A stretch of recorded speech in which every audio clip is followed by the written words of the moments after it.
So, good morning, everyone. I hope you guys are doing well, safe, and doing good with your midterm examinations. So, in this video, I'd like to welcome you all to our week 6 with the main topic E environment, that is the short term for electronic environment. And we have this first objective for our week 6 topic: identify the different elements of an organization's macro environment that impact on an organization's digital business and digital marketing strategy. Second, assess the impact of legal, privacy, and ethical constraints of or opportunities on a company. And third is to assess the function of macroeconomic factors such as economics, governmental, digital business policies, taxations, and legal constraints. So before we proceed with the main topic, we will try to recap the previous activities or subtopics associated with this week's topic. So in chapter 2, table 4.1. So we presented there, or we have seen the main marketplace or macro environmental factors and the micro environmental factors that directly affects the organization or a business. And we also introduced the importance of the monitoring changes in the online marketplace or micro environment and how they impact on an organization. So for the macro environment, so these are the factors that the managers or the businessmen need to consider. So we have the social, the legal, ethical, and taxations, economic, politicals, technological, and competitive. As to the macro environment of a digital marketplace, so as a manager, you need to look into your organization, your customers, your suppliers, competitors, intermediaries, and the public at large. So this table 4.1 presents the main marketplace or the macro environmental factors.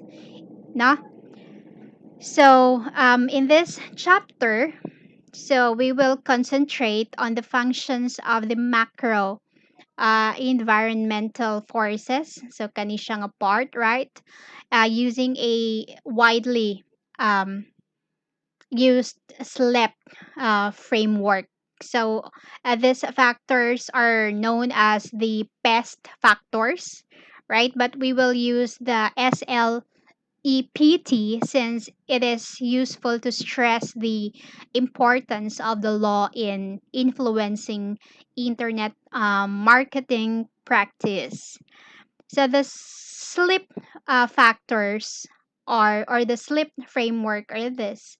This includes the social factors.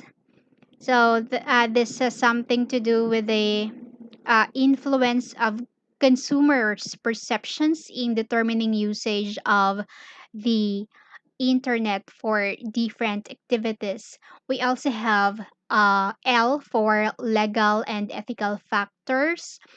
This is to determine the methods by which a product can be promoted and sold online. So the government, on behalf of the society, has to seek to safeguard individuals' right to privacy. We also have the economic factors, again as part of our SLEP framework.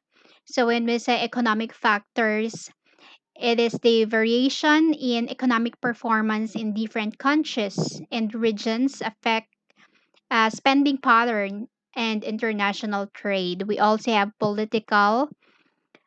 So the national government and transnational organizations have an important function in determining the future adoption and control of the internet and the rules by which it is governed. And the last in the SLEP framework is the technological factors. This involves the changes in technology offer new opportunities to the new way products can be marketed.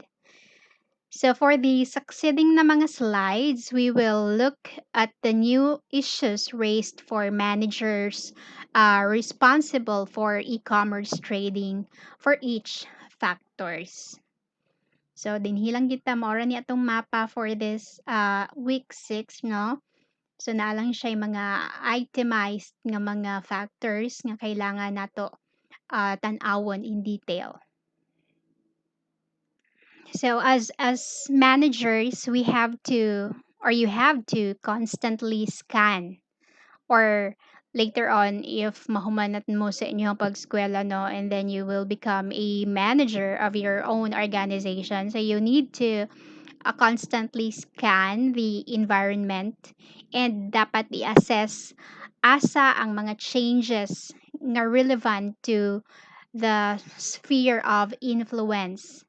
So, for instance, katong sa previous nga slides, no, we mentioned about the factors.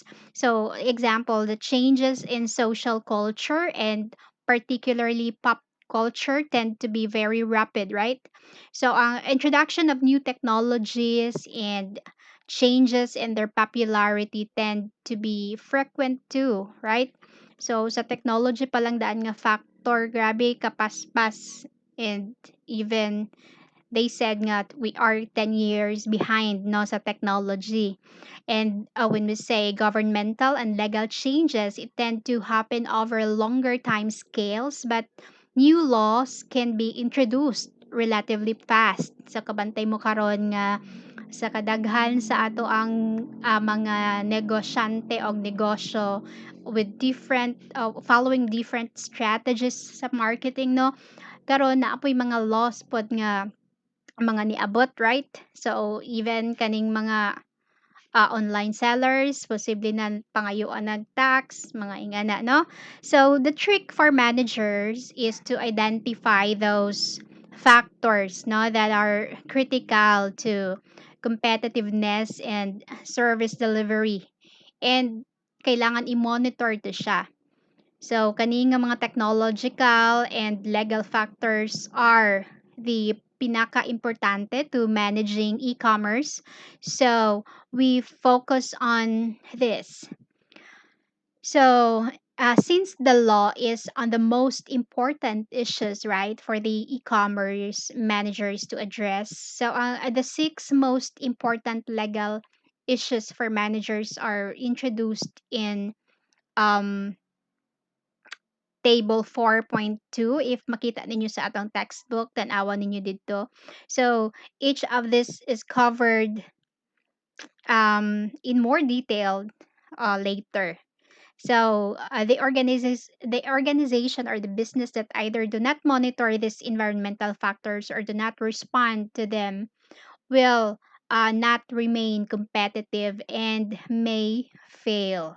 So, mo na siya ang pinaka-focus nato ani nga topic, right? So, kailangan nato i-consider ang katong SLEP framework, right?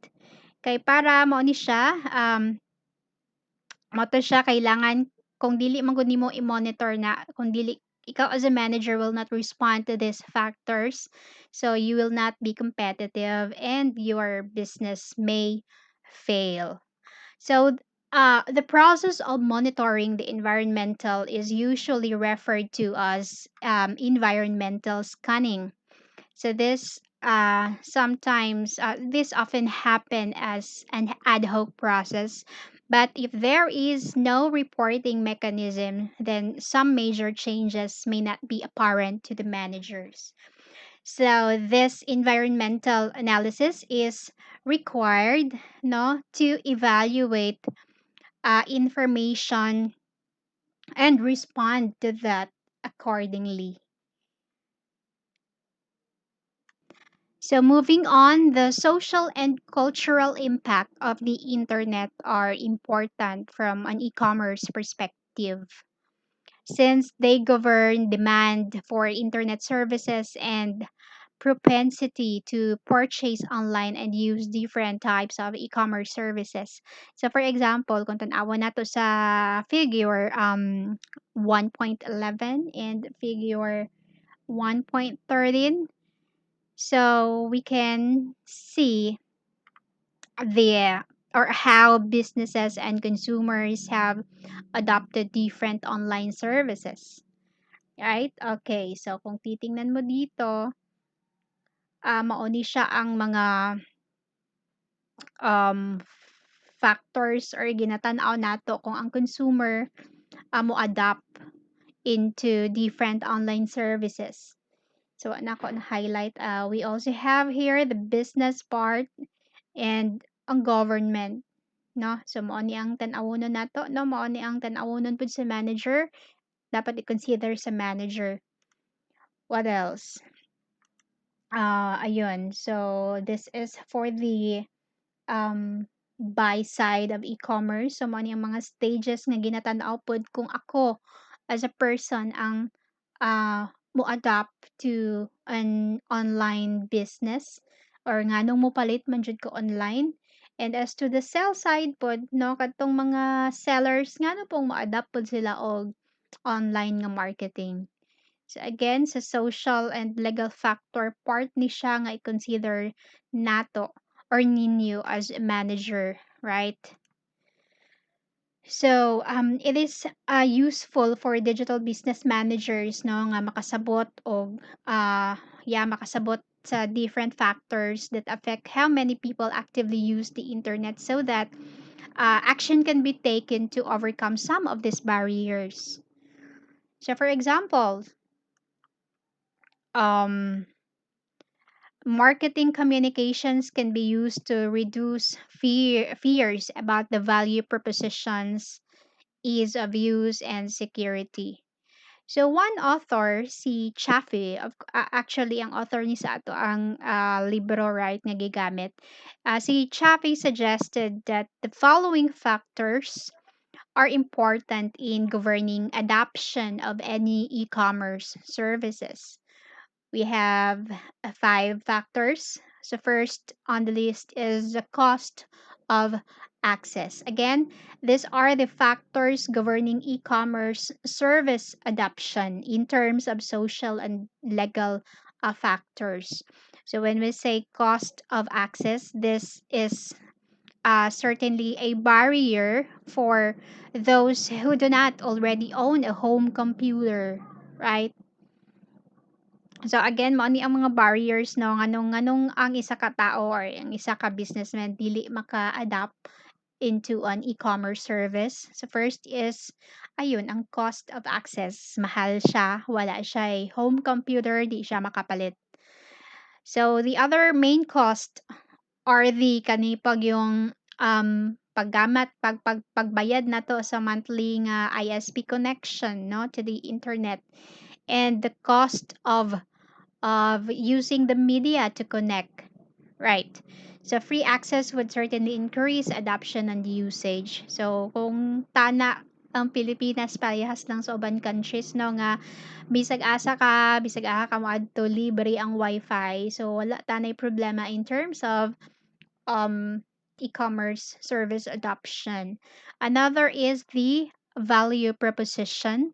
So the customer need to perceive a need to be online. So what can that internet offer that other media cannot? Like example of value proposition includes access to more supplier information and possibly lower prices. So isa na ka barrier na unsaon nimo pag-convince ang customer nimo nga mopalit siya um sa online nga mga services. Unsaon nimo pag-convince ang businessman or ikaw as manager unsaon nimo pag-convince ang imong mga kauban sa team nga you need to engage into online marketing. No? So okay lang karon nga panahon na right kay murag timely kaayo nga gamit gid kaayo ang online platforms because of the COVID-19 pandemic. Pero prior to this times, Naa pa uban nga paminaw nila mao gid ang barrier nga nang di sa ako mo engage, mo adapt sa kaning online nga mga technologies. We also have the ease of use. So anong meron dito? This includes the ease of first connecting to the internet using the ISP and the ease of using the web once connected. So, kung ikaw as a person, first time nimo nakagunit og smartphones, nakagunit og touch screen, nakagunit og mouse, for sure maglibog ka o maglisod ka, marabag makaingon ka nga, yeah, magtanaw ka sa imong katapad sa internet cafe, maayo naman kay sila and then ako, wala man lang kakabaloon sa tong imong gipang-click didto 'no. So, isa na ka barrier 'no, nganong di na lang ko mo-adapt ana kay dili ko makabalo mo gamit sa technology. So, ganyan. So, kinsa pa unsa pa, even ang atong parents like sila man gyud 'no, kung dili kung, um, dili sila literate on how to make use of this, platforms, maglisid gid sila. So, anang kailangan po nato sila tudloan 'no. So, example sa akong mother 'no, maayo na kay siya karon mogamit og Facebook, but there are part pa nga di niya makabaluhan. So, mo nang kailangan dapat kabalo ko sa iyong password kay in cases na siya'y ma-post dito nga di mao, kaya ra nako i-erase, right? Kaya ra nako ma-edit. Okay, moving on, we also have the security barrier. So while this is only in reality a problem for those who shop online, no? Katong problema ra gid ni sa katong shop online. The perception may be that if you are connected to the internet, then your personal details may not be secure. That is, so it will probably take many years for this fear to diminish. Yeah, hadlok manggod like ihatag nimo ang detalye sa imuhang credit card, sa imuhang, mobile number mo na ba yan ang mga details ang ginagamit para maka-connect ka sa imong mga accounts. So hadlok gid siya 'no. Pero in terms of security, try to think of it. Asa ka ang mas secure? The bank transfer wherein ang imong kwarta gikan sa imong bangko i-transfer lang nimo sa lain nga account gamit ang isa ka platform or isa ka application or madto ka sa bangko, mag-withdraw ka og 100,000, 1,000,000 and then adto na pud ka sa lain nga bangko kay para i what do you call this, inyohan na po siyang i-deposit to other account. So, asa ang mas safe? Paminaw ninyo. Right? So, I hope you got my point, no? So, another barrier is the fear of the unknown. So, a lot or many will simply have a general fear of the technology and the new media, which is surprisingly since much of the news about the internet will concern on pornography, fraud, and privacy infringements. Yeah, that is. Okay, more on the social and legal factors. Some of other factors that the managers need to consider are the behavioral ad targeting. This is about advertisers target ads at the visitor as they move within or between sites dependent on their viewing particular sites or types of content that indicate their preferences.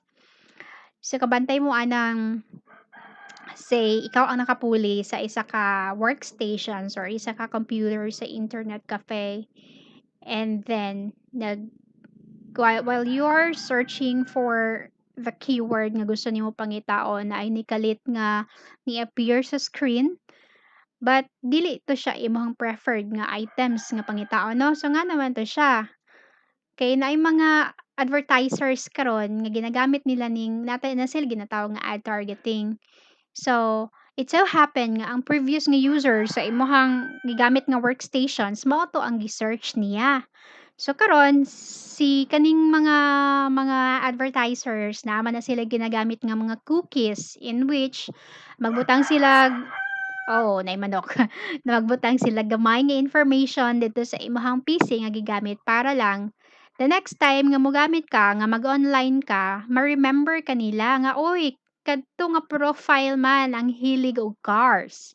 Therefore, once this workstation mag-online, oh, another tugtugaok sa manok. Once mag-online siya, so advertisehan ako siya atong based sa iyang preference sa previous niya nga access sa computer. Guys, pasensya kay duol kayang manok sa akong kilid, right? Okay, another consideration is the malware. So, isa na mo ni siya ang okay, a malware, this is a malicious software or toolbar typically downloaded via the internet which acts as a Trojan horse. I know you are familiar with this with other IT subjects ninyo kay gidiscuss na ni.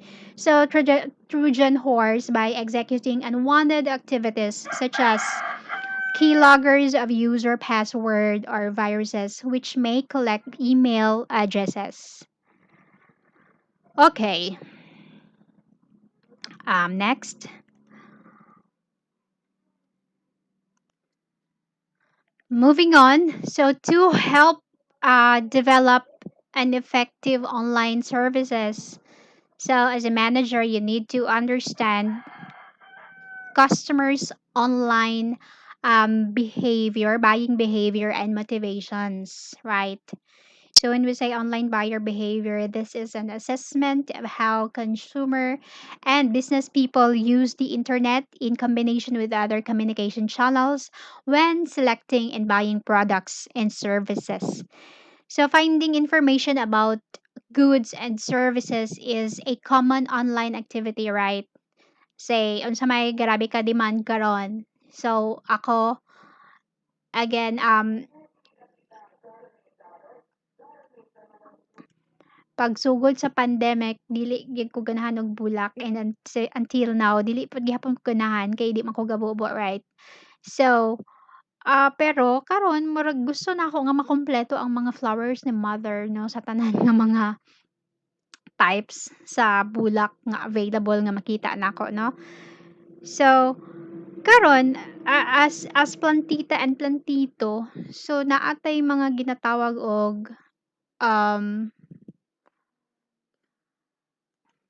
ginatawag og kaning naga-canvas ka like unsa ang pinakamahal nga bulak, like asa pod ka makapalit og kaning pinakamahal nga bulak pero lesser ang price. Of course, with that, with this in this time of pandemic, kailangan ka mo balik mo gamit sa mga online channels or online nga mga platforms. Kaya of course, before ka moadto dito sa location, dapat kabalo na kaon sa imong atuon didto.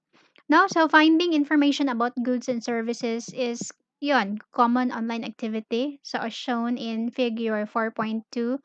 Pero um, each organization needs to capture data about online influence in the buying process for their own market. So ang managers also need to understand how different types of media and intermediary and influencer sites introduced in chapter 2 influence the consumer or the customer. For examples, we have the blogs, the social networks, or traditional media sites. So in this figure, makita ninyo dinhi ang mga applications of using the internet. So, dili updated ang ato ang libro day, no? 2012 pa ang source. So, we have um, ma-assess nato ang goods and services in terms of ayun or mao ni siya ang mga items or ang mga applications nga pwede gamiton sa mga consumers and even katong mga sellers, no? So ayun, maka-send ug maka-receive og emails, we have posting messages to social media, pwede nato tawagan, pwede ka tawagan, no? So kani siya usual ni siya ang telephone and video calls or even telephone lang sa katong credit card nga mga marketers. So we also have listening to web radios or watching web televisions. Ayan, playing or downloading games, image, films, and music. playing network games with others. So kabantay mo mao gini siya ang grabe ka demand sa karong panahon na like Netflix, unsa pa kay nagtan-aw Korean nga mga movies, ML, ayun for gaming. What else? Uploading self-created content, creating websites or blogs, finding information about goods and services, reading online news.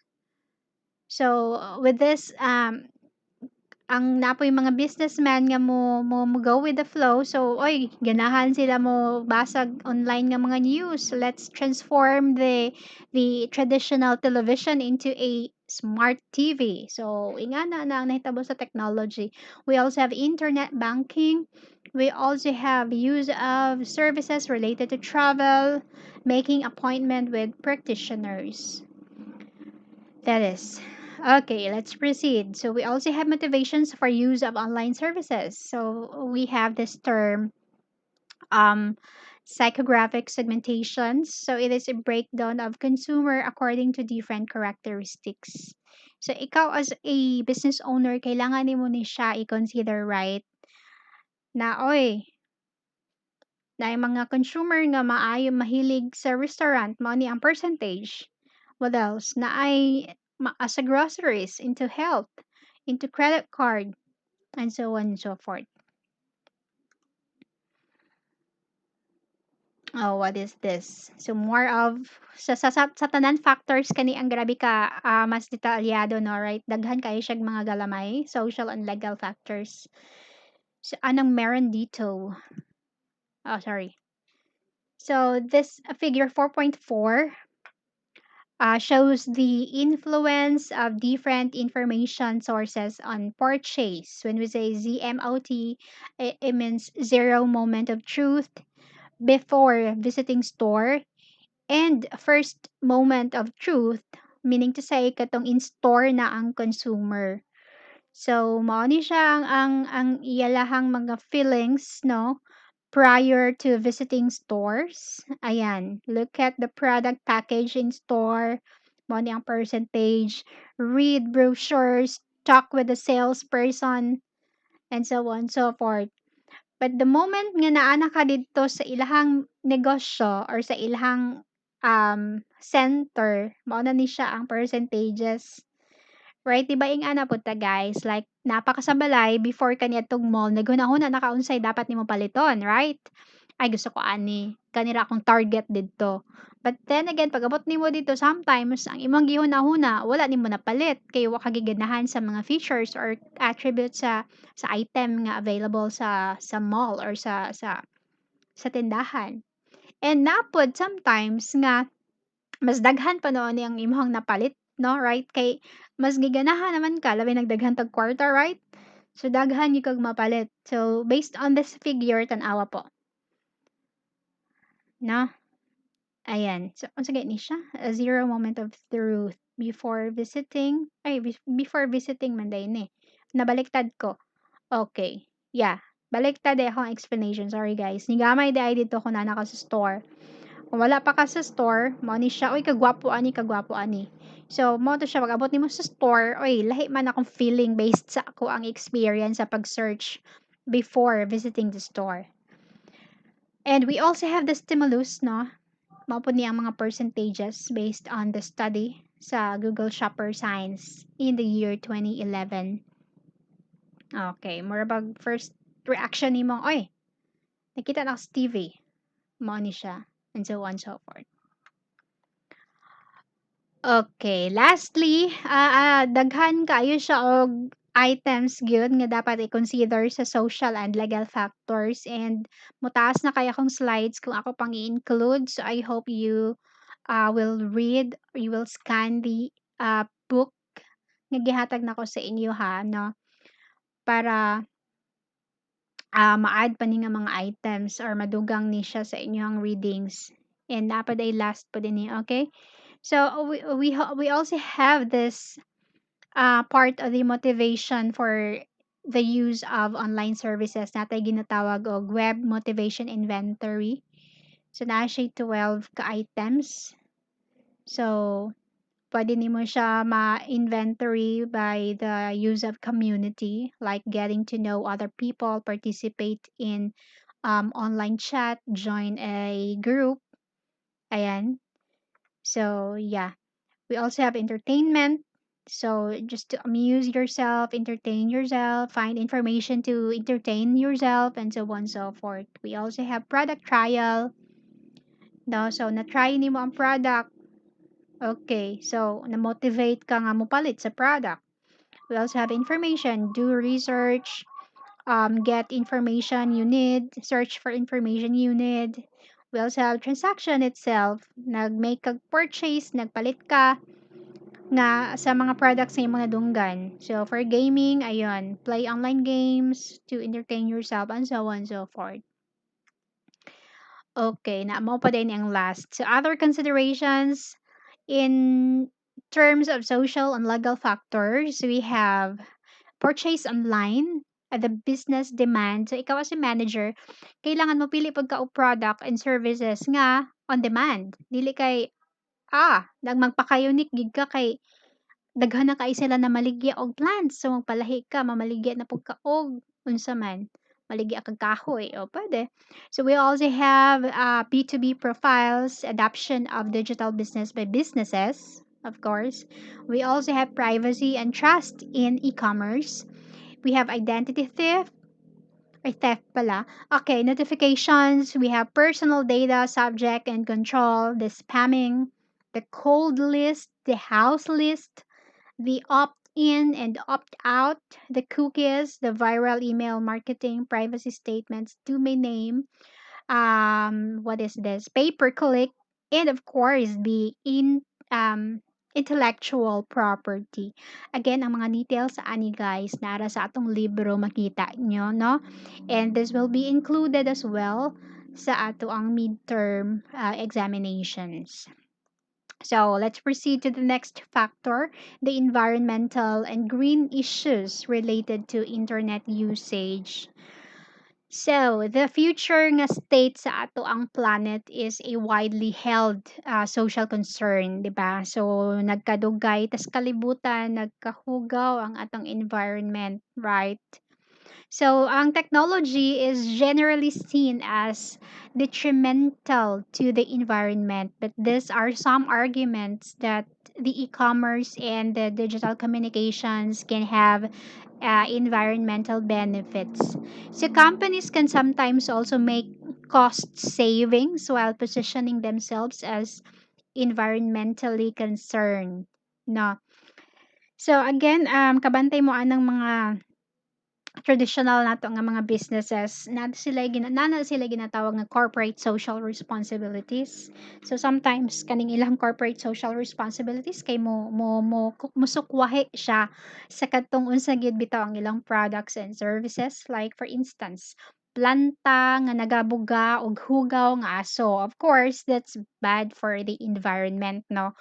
Pollution ang ilahang gina-provide. But then again, there are companies nga para mabawi nila ang ilang gibuhat nga kadautan sa environment. Na sila yung mga activities sa ilang corporate social responsibilities nga makatabang pud sa environment. Yeah, ana siya. So potentially, balik ta sa technology, no, sa e-commerce, potentially online shopping can also have environmental benefits. So, uh for example, imagine a situation where we no longer travel to the shops, right? Nga naman, and 100% of items were efficiently delivered to us at home or at work. So, kani siya nga idea would reduce traffic considerably. So, although this situation is inconceivable, so online shopping is growing considerably and it may be having an impact. No? So according to research, sa isa ka research by the Internet Media in Retail, it shows that the growing importance of e-commerce in the UK, where over 10% of retail sales are now online. So in 2017, So the katong research sa IMRG, nag-launch sila og a Go Green, Go Online campaign where it identified 6 reasons why it believes e-commerce is green, right? Okay, so sa UK ni ha dili ni sa Pilipinas kay basig dili di siya mo fit sa ato Oh yeah, dili good no, especially number one.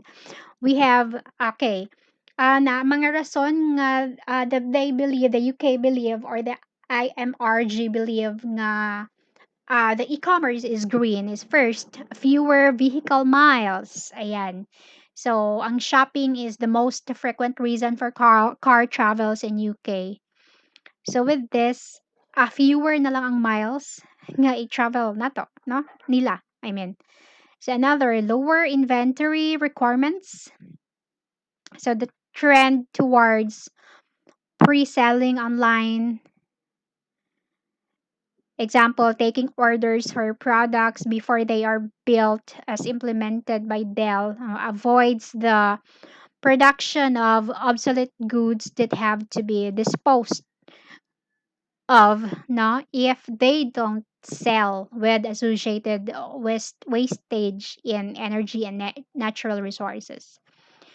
Third reasons nga nung nakaingon sila nga green ang e-commerce is that fewer printed materials sa online e-newsletters and brochures replaced their physical equivalent to saving paper and distribution cost. So kani siya nga reason na-practice naman po ni more kanira ma-apply sa Pilipinas 'no, kaso kabantay mo sa term nga paperless transactions. So, yun na yung mga a lot of organizations in the Philippines are practicing that. So, di na siya wa na yung mga printed nga material para lang, sa imong transaction 'no. But, I hope nga mga pangitaan po nagpaagi sa gobyerno, especially kaning mga government controlled man gud nga businesses dili pwede nga walay papel. Yeah. What else? Less packaging. So kung less ang packaging, less ang malabay ninyo yung kadtong mga cellophane or mga packaging sa products nga na-deliver sa inyo ha. What else? Less waste and dematerialization, so better known as digitization. This is the availability of products like software, music, and videos in digital format. Okay. So, under the, asa man ni siya, another factor, though dili gid siya pinaka main factor, pero i-consider na lang nato, we have this taxation. So, we have the term tax jurisdictions. Yeah. So how to change tax law to reflect globalization through the internet is a problem that many government have grappled with. So, ang fear pod is that the internet may cause significant reductions in tax revenues to the national or local governments if existing laws do not cover changes in purchasing pattern. Yeah, mo ni ginatanaw nung anong karon na po yung mga stress story nga mga online businesses o kaning mga sellers online kuha na siya tax, no? So again, as previous in the previous slides, nga with digital marketing nagapaspas pud ang law. Okay? So yun.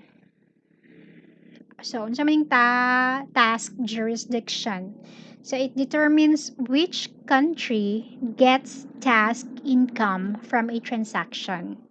For instance, nagpalit ka og product from China padulong sa Pilipinas. So asa mapadulong ang task kana? So if you are interested, pwede niyo tan-awon ni no na si Mr. Google. Daghan kay siya available resources in terms of task jurisdictions para makita ninyo nga, oy, asa tuod padulong ang tax kung um, ang product nagikan dito padulong dito, no? Okay, so under the pre-electronic commerce systems of international tax treaties, no? So the right to task was divided between the countries where the enterprise that receives the income is resident and that from which the enterprise derives the income o the source country. Ayun po. So, at least, ma-validate nato kung unsa kung same ba ni siya sa ato ang statement, right? Unya makita po nato dito ang jurisdictions gid. Okay, next factor, we have the economic and competitive factor. Okay, the economic health and competitive environment in different countries will determine their e-commerce potential. So ikaw as a manager developing e-commerce strategies in multi national companies no na kay kumpanya in the Philippines na po dito sa ubang countries and asa bisag asa nga parts of the sa world no. So so you need to initially target the countries that are most developed in the use of technology. No, dili lang kay oy gusto ko mo-expand. Unya, na kay link dito lang sa isa ka country pero in terms of technology dili pa sila ing ana ka-develop. So ayaw na siya, ayaw pa dalos-dalos sa ing ana no.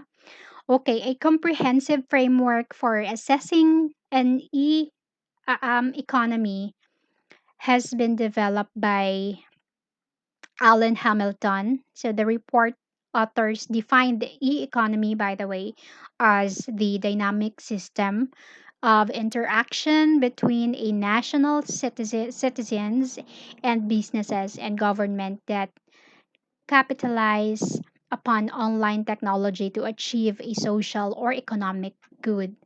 So again, ang framework nga dapat ninyo tan-awon kung magbuhat mo og multinational companies are this. So this is your e-economy and then natay mga components like market, political, and then infrastructures.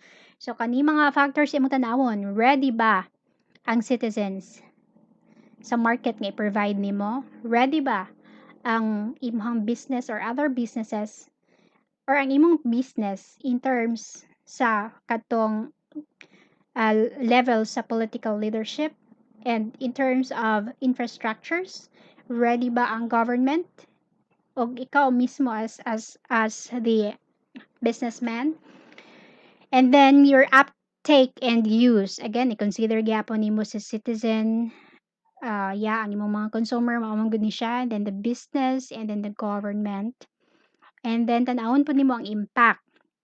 Kung mobaligya ka ani nga product sa kani nga location, sa kani nga venue, unsay impact ato sa imong sa community. Basin pag-abot nimo nagkatibulaag na noon sila, nadaot na noon ang ilang community. Unsay impact ato sa imuhang business, no? Of course, considering this component sa taas ha.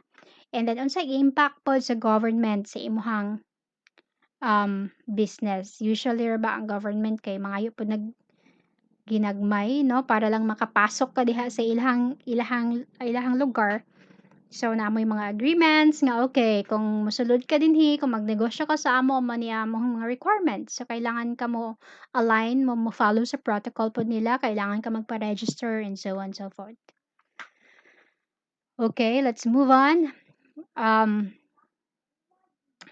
we have again din higapon sa economic and competitive factors. We have the term globalizations and localizations.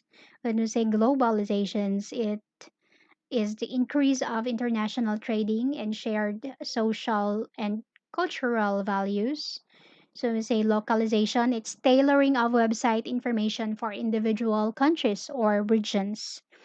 So managers can also study e-commerce in leading countries to help predict future e-commerce trend no in their own countries. So mo nang naataaning globalization and localization.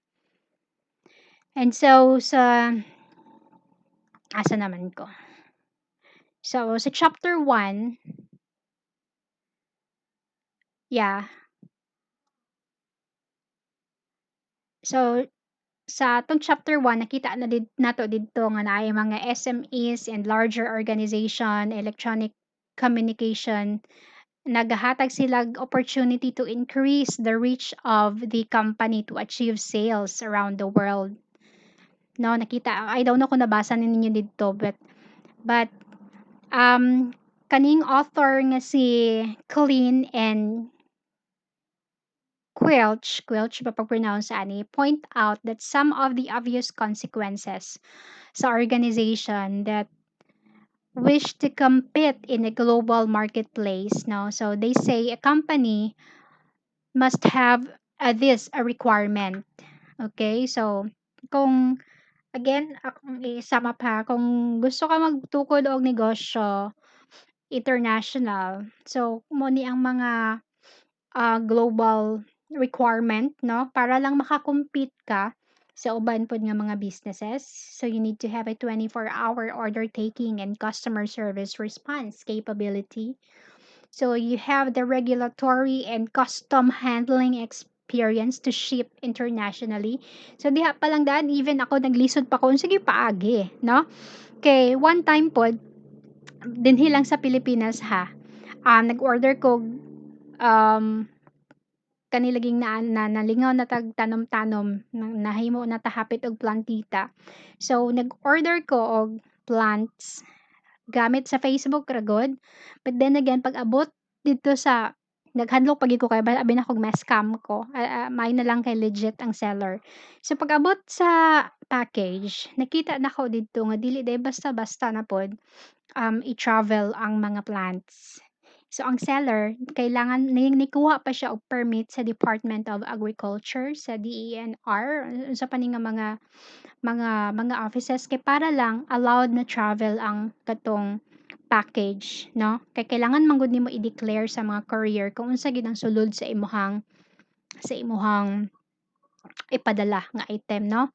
So, ayun. So, naay mga regulatory and custom handling experience to ship internationally.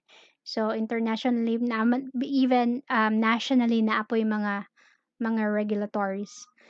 So, in-depth understanding of foreign marketing environments to assess the advantages of its own products and services. So, kabantay mo ka na mag-order mo sa Shopee and Lazada nga ang seller kay napa sa China, no, somewhere nga gawa sa Pilipinas. Dugay siya maabot kay moagi pa na siya sa customs, moagi pa na siya daghan nga proseso.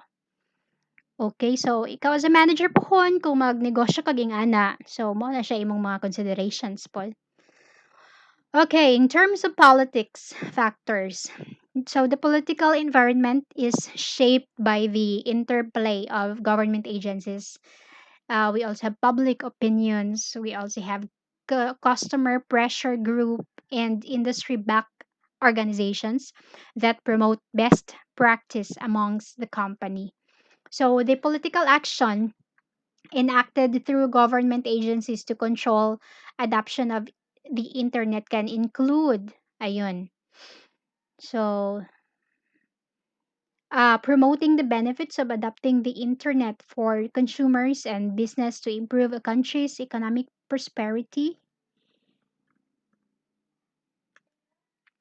That is, so again ha, so kani nga mga items, mo ni siya ang mga posible activities nga buhaton sa government agencies, no, to control the adoption of the internet services. Ayun, motong una, ikaduha, enacting legislation to protect privacy or control. Ayun, taxation, as described in the previous section, providing organizations with guidelines and assistance for compliance, and then setting up international bodies to coordinate the internet.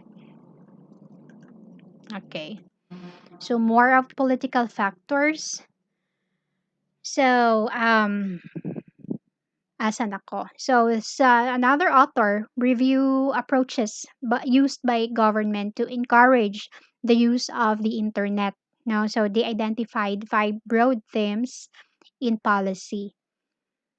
So, unsa man? Okay. So, increasing the penetration of access devices. So, with that, kung ang government ang gakontrol na sa internet nga mga services, kaya nila ma-penetrate ang access sa mga devices. So, makontrol nila ang tao. So, wa pa man ni sa atong Pilipinas, but maybe soon. Increasing skills and confidence of target groups na makabalo sila nga, "Oy, kani nga mga tao kay mao ni ang line of businesses nila." Kani nga mga consumer, mao pod nila ang mga hilig nila. Establishing driving license or passport qualifications. That is kung mag-international market na ka. We also have building trust or allaying fears, and direct marketing campaigns. Okay? So, what else? So, kung kag internet governance, mapod ni siya i-consider na to. It describes the control put in place to manage the growth of the internet and its usage. So that includes governance of the physical space, governance of the ISP, the domain name control, and ang agency mismo. Okay, 6 slides more. Okay, so e-government, it's sige, before that.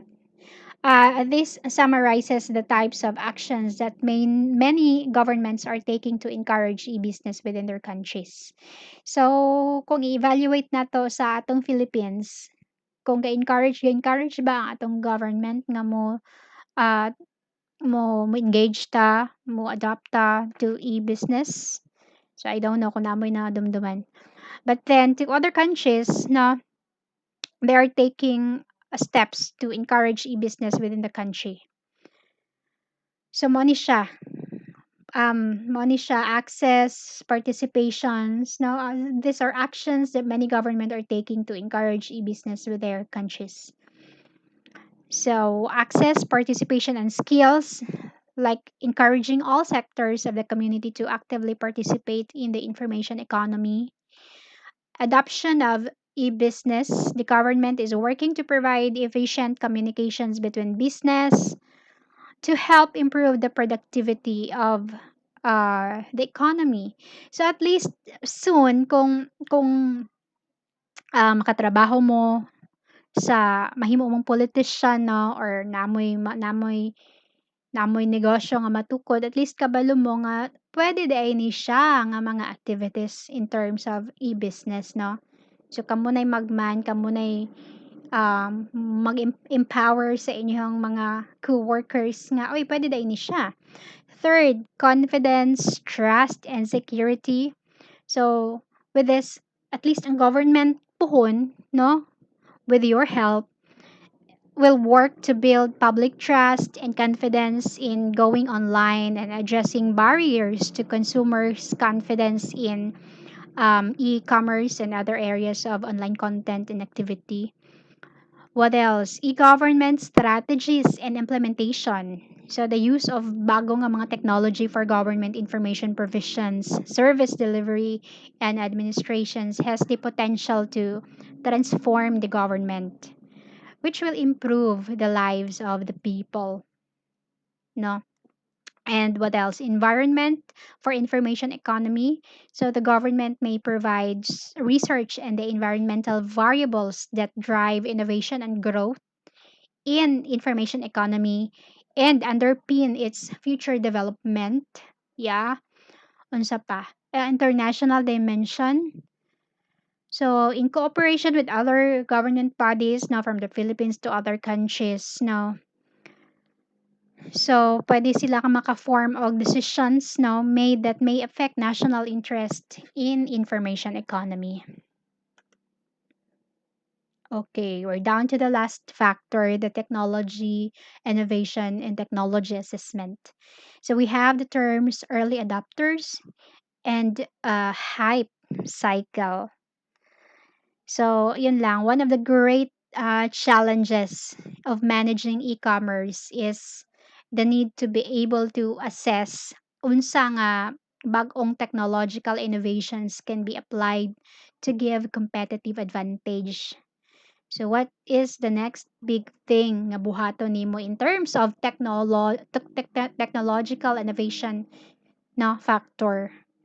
So, yan nga sinasabi nila walay makapredict sa future and many companies have misunderstood the market products, no? So, kung tanawon ninyo ni siya, Mao ni siya in the year 1976 na yung mga according to Western Union internal memo.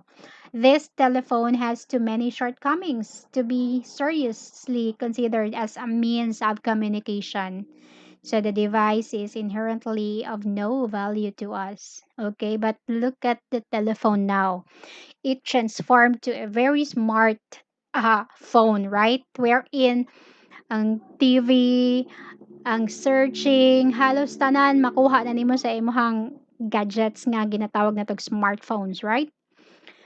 So, who the hell wants to hear actors talk? Yeah, so managed according to Warner Brothers. I think there is a world market for maybe 5 computers. There is no reason for any individual to have a computer in their home. Okay, so that's in year 1977. So kinsa ni siya? It's Ken Olson, no? The president of Digital Equipment Corporation. So mauni ang mga feedback nila in terms of technological innovation before. And even karon kung tanawon nimo ang bago nga mga technology, na siya benefit but then naghapoy masulti ang mga tao, right? So, what else? Tanawan ning mga ISP. So, grabe ang reklamo sa PLDT, sa Globe, sa Smart, right? So, yun lang. Kita as a user lang.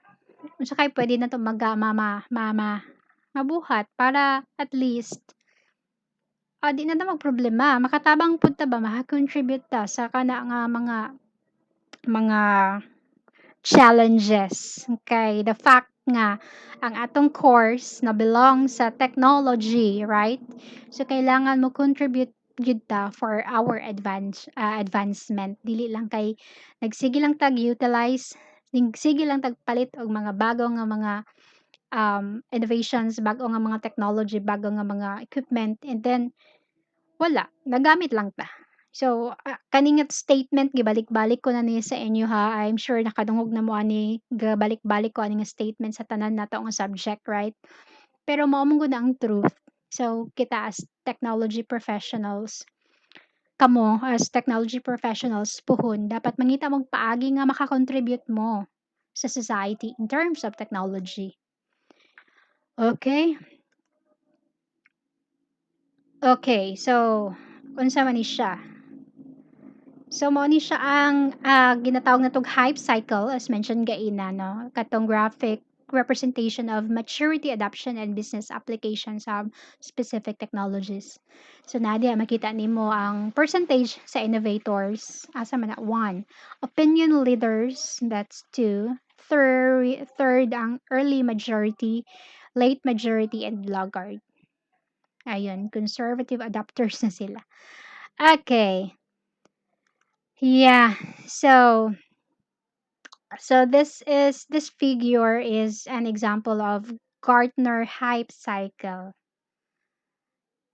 So mao ni siya ang alternative graphic representation of diffusion of innovation has been developed by technology analyst Gartner for assessing maturity and then ang adoption and business application of specific technologies. So, gi-recognize ni Gartner remember Gartner? So, natin Gartner methodologies, di ba? In terms of, I'm sorry, lahi dito nga subject na. Sa pikas ako nga subject, we have tackled Gartner methodologies, right? So, as method for enterprise architecture. Though wala nato ni na-tackle sa ato ang subject before, no? So karon nag-experiment na pud kog lain nga mga techniques unsaon pagtudlo ang enterprise architecture kay nakakita na ko og maayo nga material, and that includes the Gartner methodology, the TUGAP framework, the Zachman framework na applicable sa software development lifecycle. Again, mao ni siya ang ano nga ito stages within a hype cycle, no? We have the technology triggers. Mao na siya ang first phase of a hype cycle, or yun, technology trigger are the breakthrough product launch or other events that generate significant press and interest. So tawon ninyo, ayun, 3D flat panel, mobile robots, social analytics, to speech transition, translations, and so on. We also have the peak of inflated expectations. So, kaning sa next phase, a frenzy of publicity typically generates over enthusiasm and unrealistic na mga expectations. There may be some successful applications of a technology, but there are typically more failures. So, asa man ni siya? Okay. There ring apart. So, makita ninyo yung mga arrows. Okay, kamo na like connect. We also pod drought of disillusionment. So, this, ano naman to, kanino? Technologists enter a trap of disillusionment because they fail to meet expectations and quickly become fashionable. So, kinsa to sila? Ayan, broadband over power lines, virtual assistants, public virtual world, consumer idea management, mobile apps and stores. So, nabilong siya sa trough, yeah, of a disillusionment.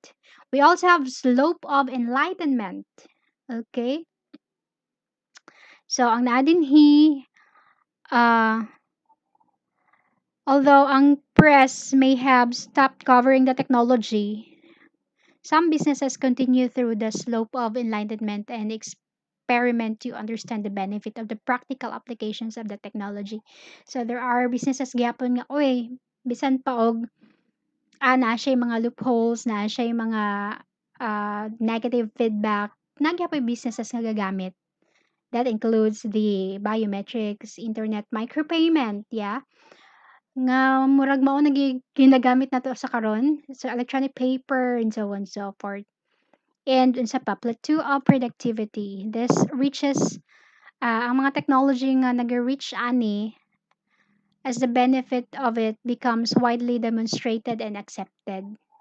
And how much more unsa nay tawag sa karon nga times. So as of August 2010 man so 10 years ago na.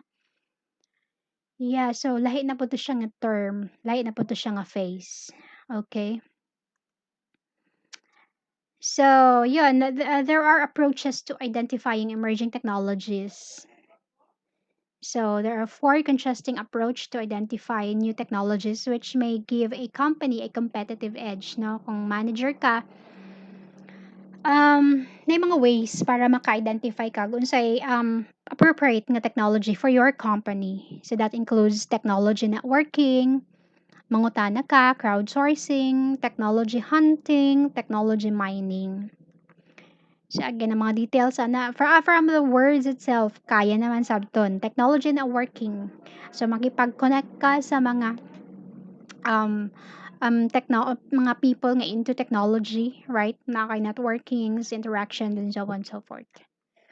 Okay, I guess that is all for this week. Murag niabot ta og 1 hour and 3 minutes na. So these are the references. So naara tong na-mention nga author na to kay Ina. So mo po na yung basis na to for this week 6 e-environment topic. Okay, so thank you so much for listening, guys. Good morning.